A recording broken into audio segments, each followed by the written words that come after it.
Hello all, welcome to Might Be Awesome. My name is Sam Basher. And I'm DJ Wooldridge. Welcome to the new set. Yay. It's the old one, but different. There you go. Let us is. know what you think in the comments down below, but also let us know what you think of Ad Astra. Here is our spoiler-free review of the new Brad Pitt space flick hitting theaters near you on September 20th. So, this movie, of course, starring Brad Pitt, Liv Tyler, Ruth Negga, Tommy Lee Jones, Donald Sutherland.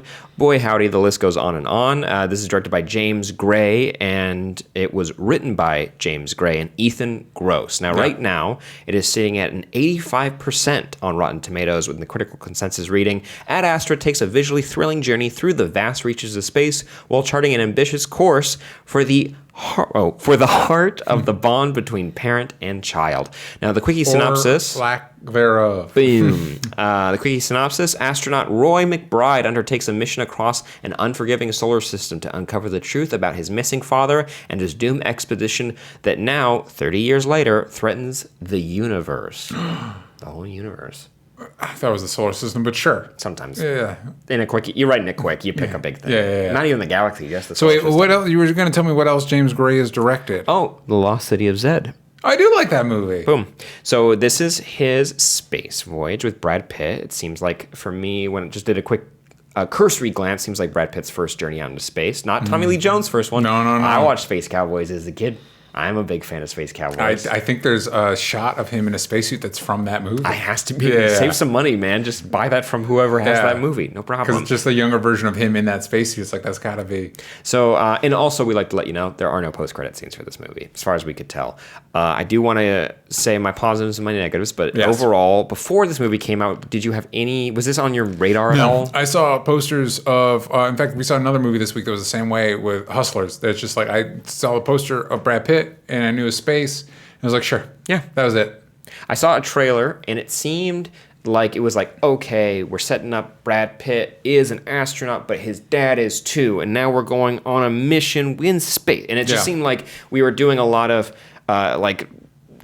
making this cake that is all of Brad Pitt's backstory, but also there's one for his dad, and we're going to have to figure out how these two stories come together. I thought it was going to be more complicated. The movie is not like that. Yeah. It is pretty straightforward once it sets up the world. But I think I had a light excitement for this movie because I saw the Rotten Tomatoes score that had come out pretty previously. It was at some film festivals, and it was getting some I think 85% is pretty positive buzz overall.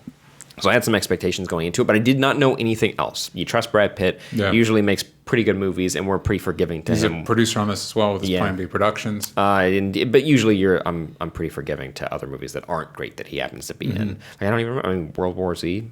It's gay. Yeah, it's fine. It's not terrible. So walking out of this theater, what did you think? I thought I enjoyed it overall. When people say it's visually stunning, I agree with that. I also really enjoy this more serious take on space travel. It takes like the time for distance. It's not like, hey, we're just going to pop over. It's not like we're popping over to another galaxy or whatever. It takes like months for him to get to Neptune, which in the terms of sci-fi is pretty grounded. And I like that there's I also like that this movie does indulge. It's not like you think you're going into like, this is going to be a serious sci-fi movie. Everybody's going to be pouting all the time. And they do, but the movie itself has fun. There are action sequences. There are fun explorations of different encounters and altercations you could have in a more naturalistic space travel environment.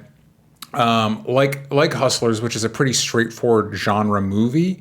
The little touches, like in Hustlers, for example, the idea of taking what is a pretty standard Martin Scorsese, Goodfellas type formula, but having it almost entirely focused on women and their journey makes it feel more special and unique.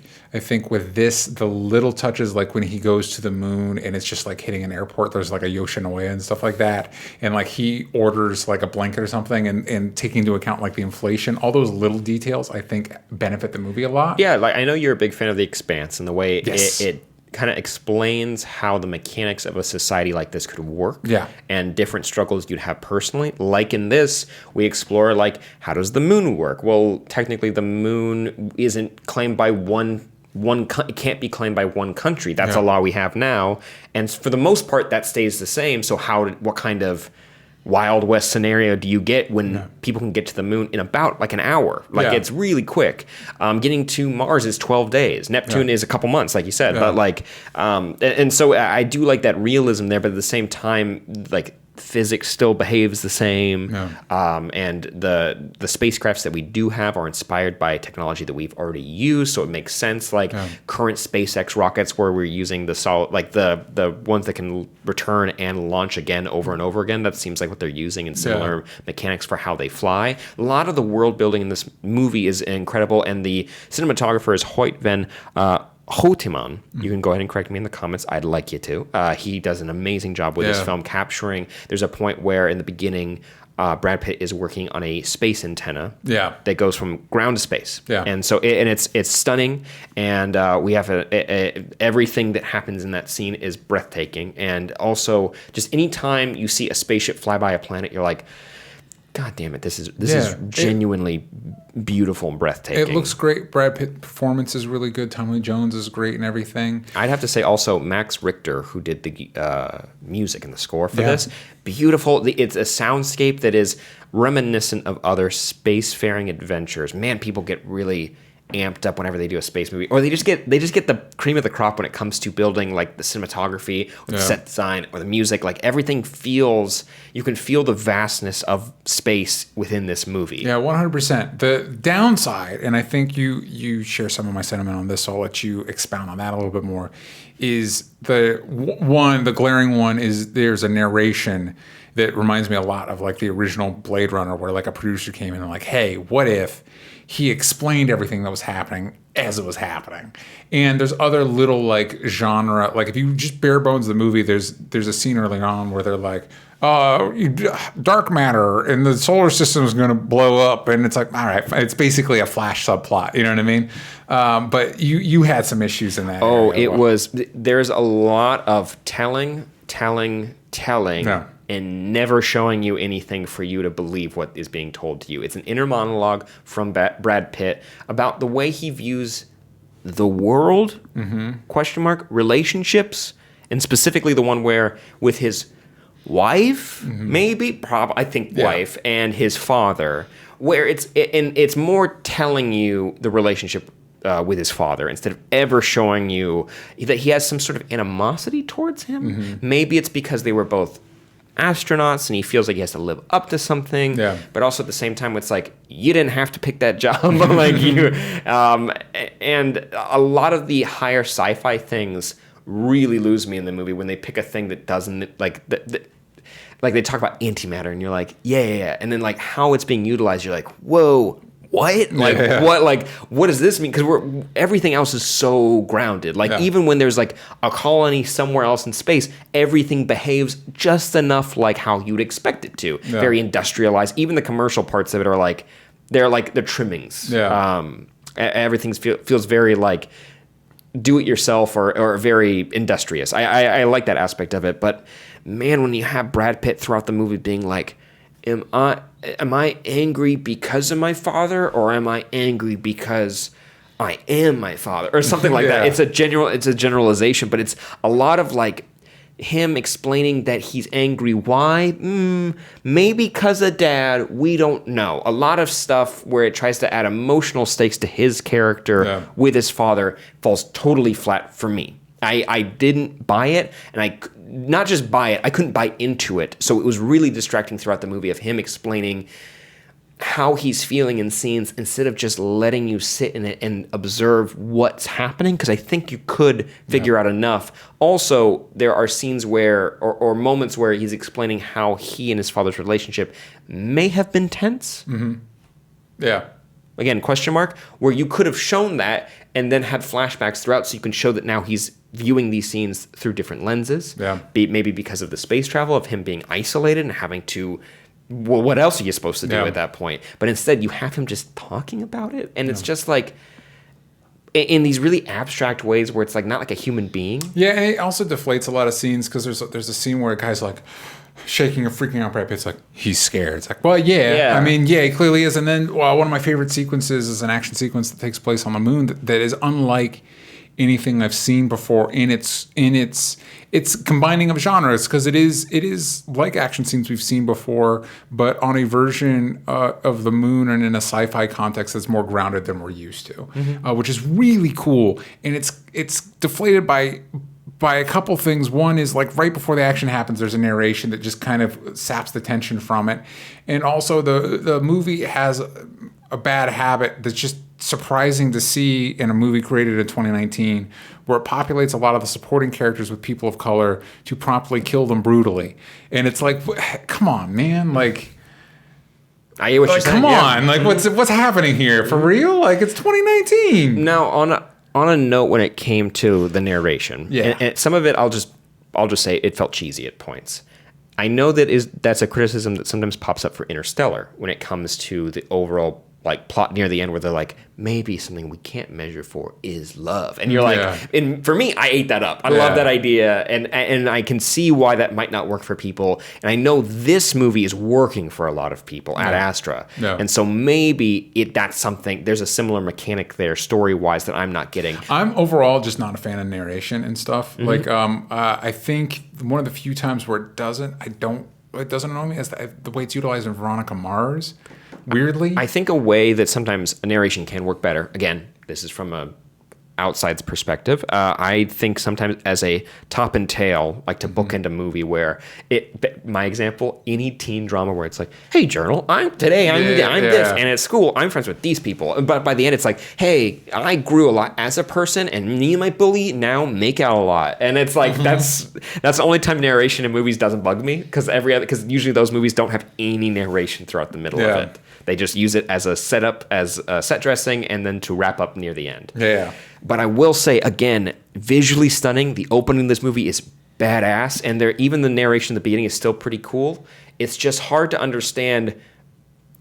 It's kind of hard to understand who Brad Pitt is sometimes, even though he is telling you. Yeah. It's hard to understand how he got to this point. I think for me, that's something that I had to hang up, even though they do tell you. You feel it. It feels hand-holdy, and I'm like, I wish you just kind of let me experience this movie. Yeah. There's like a really cool scene underwater, which is really awesome. Yeah, I'd be very interested in seeing a cut of this movie without the narration. Because visually, they went above and beyond, and you can just feel the craftsmanship in this movie, and along with the score, and I think the direction of most of the. Take out the narration. I think the direction overall is pretty solid. I agree. And the acting. Yeah. I will ask you this. What's the age range for astronauts, man? Because there's a point where like someone I feel like is in their 80s and they're like, go ahead and launch him into space. Yeah. and then he gets like winded later, and it's like, who's surprised by this? You're in microgravity, of course. Yeah. Maybe not of course, but like the rocket launch must have like shook your bones loose or something. I don't know. It felt strange to me, but again, great performances, amazing set dressing. VFX overall is very solid. And it's a bummer. Like I kind of wish like Brad Pitt was in like Interstellar. Also, by the way, there's an actor in this movie, see if you catch him, who looks like dollar store Matthew McConaughey for a second. He shows up, not an important role. Do you know what I'm talking about? Yeah. He's got a bun. Yep. And I'm like, whoa, Interstellar crossover, whatever. Yeah. Anyways. It is interesting with this and Interstellar, there's just this hard mainlining of like 2001 without the commitment to making as standoffish a movie as that is. It's like this like 2001 light, and it's like, maybe commit one way or the other. I will say that Interstellar works more for me because of when it does get into the tense moments. They are. Who's that? Wait, who's that? Who's there? Well, do you want to do a little pickup? No. Okay, cool. No. Oh, there you go. Maybe. I'll pick it up from But with Interstellar, I feel like there's action. That's punctuating my point. There's action scenes where like you're getting the ships docking with each other as they're spinning in down to the planet. A great sequence. Yeah, it's making my heart explode out of my chest. Yeah. But and with this, the moon chase scene is cool. I don't know. Now we're just comparing two movies together. Sticking just to Ad Astra, I think it is an overall enjoyable time. But man, the narration is distracting. Yeah. And I agree with you that I think an edit of this movie without that it would be awesome, because overall this movie's kick ass. Yeah. to put it lightly. So what would you, wow, I wish I'd paid attention to how many miles he had. What was it, like 2 billion miles to get back to Earth? Something like that. A computer like says that number where you're like, and then he like jerry rigs like a cowboy way of getting home, and you're like, don't worry, we got it. Like, you're like, what? I feel like Looney Tunes does this. Yeah, you're never getting home, guy. All right, so out of 2 billion, what would you rate this movie? Easy number. Here you go. Well, letter grade first. It also has an opening text. And it's like, don't do opening text and voiceover narration. What are you doing? You got to pick one. Got to pick a lane. Or do neither. So for me, I'd give this movie solid C. Yep. I was going to give it a C plus, but I was going to give it a solid C. But I think, no, I'm going to give it a C plus. That's what I'm going to give it. So out of 2 million, easy number. 1 million. No, 2 billion. 2 billion. 1 billion. 750 million. There you go. So I'd give it a B. So that would be because I overall enjoyed it. It could have been, if you take out the narration and you tighten up some of like the sillier sci-fi concepts in there, I think maybe you have like an A movie. And I'd throw in streamline the relationship between him and his dad. Yeah. So B would be 1 billion. Don't look for me for help. 150 million. You know what? Let us know in the comments down below. I think we're actually doing pretty well. Yeah. But let us know what you thought as well when this movie comes out. It's coming out next week. So we want to hear your thoughts in the comments down below. Also, total side note, we weren't going to do a review for Hustler, but we do want to hear what you thought of Hustler. Let us know in the comments down below if you have thoughts. It's a great movie. I give that an A. I really enjoyed that. But gang, we want to know, also let us know some of your other favorite space movies that have come out recently. Big fan of Interstellar, but I want to hear from you guys. Make sure you subscribe, share this video with your friends, and tune in because we got more content coming your way over at patreon.com/onlystupidanswers and right here. So don't miss out. At Sam Basher everywhere that matters. At DJ Talks Trash. And we'll see you guys next time. Bye-bye.